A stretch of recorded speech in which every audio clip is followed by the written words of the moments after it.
Hello everyone, and welcome to Wonders Weird and Wild. Today we will be talking about ant supercolonies worldwide, specifically those of Argentine ants.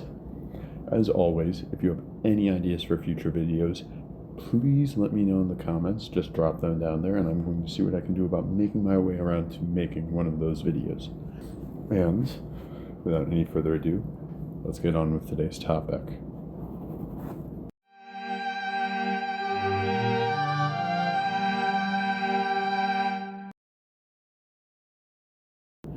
Argentine ants are a smaller, relatively speaking, species of ants. They range from 2 to 3 millimeters in length, which is smaller than the average ant size of around 3 to 5 millimeters, which would usually, one would imagine, put them at an evolutionary disadvantage.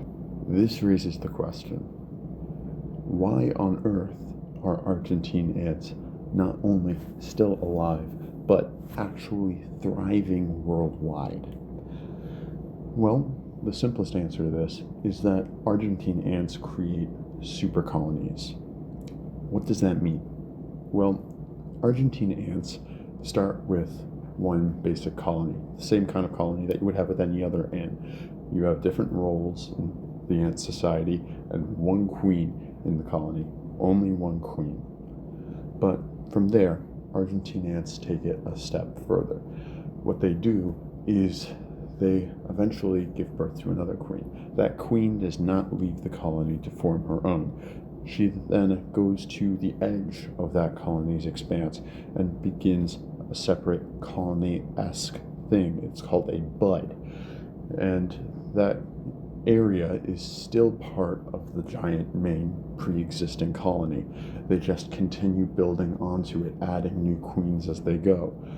This creates the construction of a super colony, and there can be 1 billion of these ants in a square kilometer of super colony. These super colonies can be expansive. There is a super colony that stretches from the northwestern corner of Spain along the coast of the Mediterranean to Italy. That is how expansive these super colonies can get. They can be billions and billions of ants.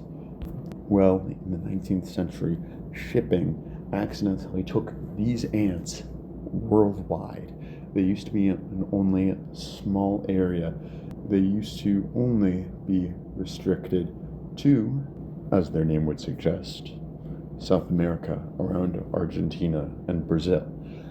But they have spread to a worldwide rate, not the entirety of the terrestrial area on the Earth, but they've spread throughout the United States, throughout Europe, they're in Australia, they're in Southeast Asia, they are in quite literally every continent except for Antarctica. But here's one of the really insane things about these ants. One would imagine that due to their small size, they would avoid other species of ants, because combat with other species of ants would lead to their deaths, correct? No. They actually seek out native species of ants. They seek out any species of ants that is not their own, and they throw walls of their own sheer numbers at these ants to take out native colonies. They use actual strategy, and they use as many of their numbers as they can, and they take out colonies of native ants with their vast numbers, which is absolutely insane, and it's part of why they're as widespread as they are. Now, you may be asking yourself, how do they identify their species from others? And I know that may seem somewhat cut and dry. They look at them and they think, that's my species, not someone else's. But no, that is not the main method. So ants mainly communicate using pheromones, as you might have already known.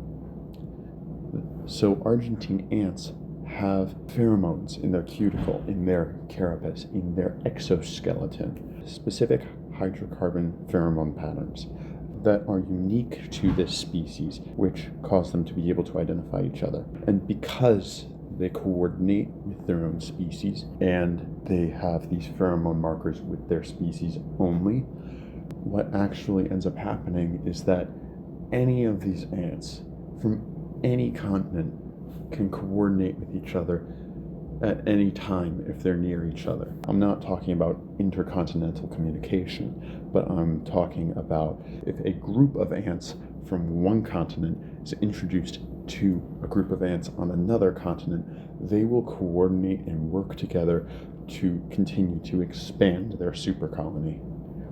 This is one of the most fascinating phenomenon in nature, in my opinion. Anyhow, thank you all for listening.